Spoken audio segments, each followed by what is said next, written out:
Et on va en parler plus en détail avec ma collègue Camille Griroy de ces chiffres. Alors Camille, les régions les plus touchées restent les mêmes malgré un reconfinement depuis lundi. Oui, vous les avez mentionnés, ces deux régions, donc la ville de Toronto et sa banlieue à l'ouest, la région de Peel, qui rapportent aujourd'hui un peu plus autour de 500 cas chacune et qui sont, on le sait, repassés en confinement en début de semaine, donc passés en zone grise dans le code de couleur provinciale, fermeture des commerces non essentiels dans ces régions.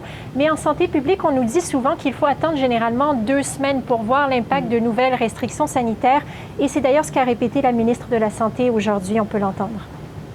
We're still seeing the results from some of the events that have happened and some of the celebrations that have happened in the last few weeks. So we anticipated that the numbers would go up first before they started coming down, and that is what we're seeing with the numbers.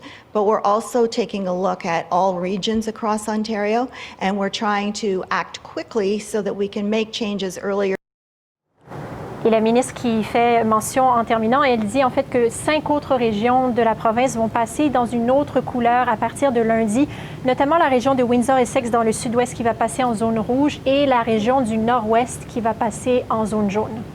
Et le gouvernement Ford presse aussi Ottawa de donner plus de détails sur la distribution prochaine des vaccins. Mais en attendant, le processus de planification commence déjà à l'échelle de la province. Et d'ailleurs, le Premier ministre a officiellement présenté aujourd'hui celui qui va diriger tous ces efforts de préparation. Oui, il s'agit du général à la retraite Rick Hillier, ancien chef d'état-major de l'armée. Et M. Ford qui a dit qu'il s'est tourné vers quelqu'un avec un historique militaire parce qu'il avait besoin de cette expertise, de cette discipline, cette précision militaire pour mener ses efforts. Parce qu'il y a encore beaucoup de questions sans réponse. M. Ford l'a dit aujourd'hui, il veut savoir combien de vaccins l'Ontario va recevoir, à quel moment, quel type de vaccin. Mais quoi qu'il en soit, on nous dit qu'on veut commencer le défrichage tout de suite en Ontario.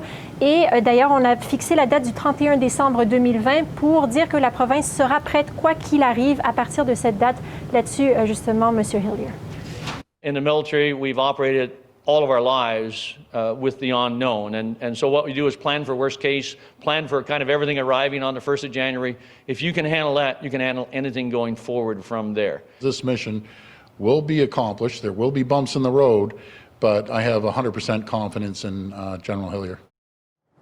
Alors, M. Ford qui a manifesté sa pleine confiance envers le général Hillier et on devrait apprendre dans les prochains jours aussi les autres membres de ce groupe de travail qui a été formé pour planifier la distribution du vaccin.